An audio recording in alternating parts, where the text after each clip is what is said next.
ഏറ്റവും നീളം കൂടിയ വിരലും ഇത് തന്നെയാണ്. യൗവനം എന്ന് പറയുന്നത് തലയെടുപ്പിന്റെ കാലഘട്ടമാണ്. മനുഷ്യന്റെ ആയുസ്സിലെ ഏറ്റവും നീളമുള്ള കാലഘട്ടം യൗവനമാണ്. ആർക്കും വഴങ്ങാത്ത കാലഘട്ടവും ഇത് തന്നെയാണ്. ബാല്യവും കൗമാരവും സ്വപ്നങ്ങളുടെ കാലഘട്ടമാണെങ്കിൽ യൗവനം ആ സ്വപ്നങ്ങളുടെ സാക്ഷാത്കാരത്തിന്റെ കാലഘട്ടമാണ്. കൗമാരം ദർശനങ്ങളുടേതാണെങ്കിൽ യൗവനം ദർശന സമാപ്തിയുടേതാണ്.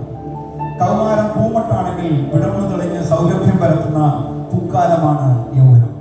അപ്പൊ യൗവനം നേട്ടങ്ങളുടെ കാലഘട്ടമാണെങ്കിൽ വാർദ്ധക്യം പിന്തിരിഞ്ഞു നോക്കുവാനുള്ള കാലമാണ്, അവലോകനത്തിന്റെ കാലമാണ്. നേടിയ നേട്ടത്തിന്റെയും കോട്ടത്തെയും ഓർത്ത് സന്തോഷിക്കാനും ദുഃഖിക്കുവാനുള്ള സമയമായി മാറും. എന്നാൽ യൗവനത്തിൽ നേട്ടം കൊയ്യണമെങ്കിൽ ബാല്യത്തിൽ നല്ല സ്വപ്നങ്ങൾ നെയ്തു കൂട്ടേണ്ടതുണ്ട്. യൗവനത്തിൽ ദർശനപൂർത്തി പ്രാപിക്കണമെങ്കിൽ കൗമാരഘട്ടത്തിൽ തന്നെ ദർശനം ഉളവാക്കേണ്ടതാണ്. നമ്മുടെ വാർദ്ധക്യം ദുഃഖപൂർണ്ണമാകാതിരിക്കണമെങ്കിൽ യൗവനകാലത്ത് സൃഷ്ടാവിനെ അറിയുവാൻ സാധിക്കും. 42 വർഷങ്ങൾക്ക് മുമ്പ് എൻ്റെ 19ാമത്തെ വയസ്സിൽ, അപ്പൊ എൻ്റെ പ്രായത്തിലൊന്നും കറക്കൂട്ടല്ല, 61 വയസ്സായി. 19ാമത്തെ വയസ്സിൽ യേശുവുമായിട്ട് വ്യക്തിപരമായ ബന്ധത്തിലേക്ക് വരുവാൻ സ്വർഗത്തിലെ ദൈവം എന്നോട് കരുണ കാണിച്ചു. ഞാൻ 42 വർഷമായി ശുശ്രൂഷയിലായിട്ട് ദൈവത്തിന്റെ കൃപയിലാണ്.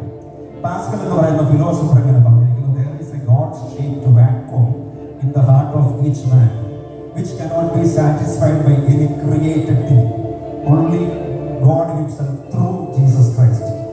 ദൈവത്തിന്റെ സൃഷ്ടിയായ മനുഷ്യന്റെ ഹൃദയത്തിൽ ദൈവാകൃതിയുള്ള ഒരു ശൂന്യതയുണ്ട്. ഈ ശൂന്യതയെ നികത്തുവാനായിട്ട് ലോകത്തിലെ ഒന്നിനും സാധ്യമല്ല, സർവശക്തനായ ദൈവത്തിന് മാത്രമേ സാധിക്കുകയുള്ളൂ. അതുകൊണ്ട് യൗവനകാലത്ത് സൃഷ്ടാവിനെ അറിയുവാനായി